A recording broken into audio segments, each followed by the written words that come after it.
The Mispresented Gospel, Season 5, African Christianity and Identity. Voiced by AI, for and produced by Rhema Auditorium, a digital chapel.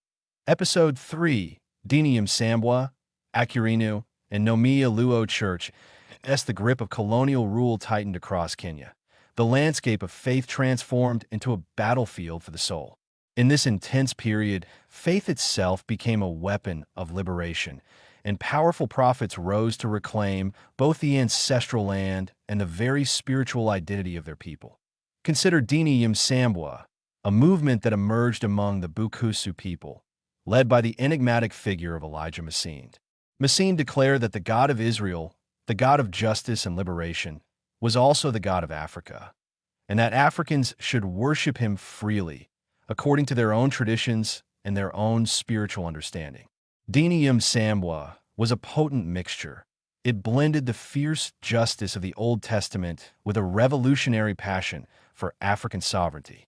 It was a spiritual and political declaration, a defiant refusal to allow foreign powers to dictate either their earthly governance or their divine worship. In stark contrast, but equally driven by a quest for authentic African faith, were the Akurinu. Emerging in the 1920s among the Kikuyu community, this movement is instantly recognizable by its adherents' distinctive white turbans and pristine white attire. The Akurinu emphasized holiness, fervent prayer, and direct prophecy.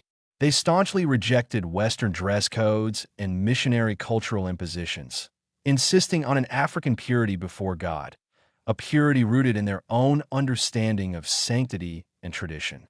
Their quiet defiance was powerful, a testament to spiritual self-determination expressed through reverence and deep cultural integrity.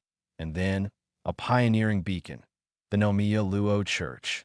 Founded in 1907 by Johannes Hiro Akita, also known as Yohana Wallo, as we noted in Season 6, it holds the significant distinction of being the first Christian denomination in Kenya led entirely by Africans.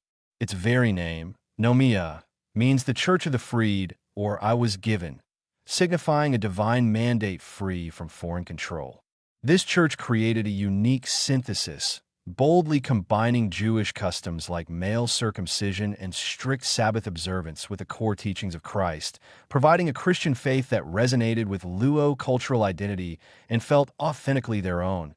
Each of these movements, in its own distinct way, was a declaration of spiritual independence. They were living proof that the gospel was not confined to European languages or customs.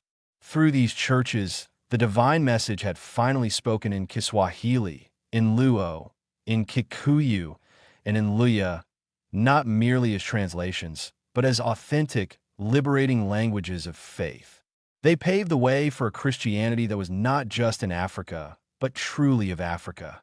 This series, The Misrepresented Gospel, Season 5, African Christianity and Identity, is proudly produced by Rhema Auditorium, a digital chapel committed to inspiring generations through truth, history, and the unchanging Word of God. For prayers, support, and partnership, you can reach us. Telephone receiver plus 254-725-392-902 or plus 254-737-311-686. Find us at Rhema Auditorium on all social media platforms.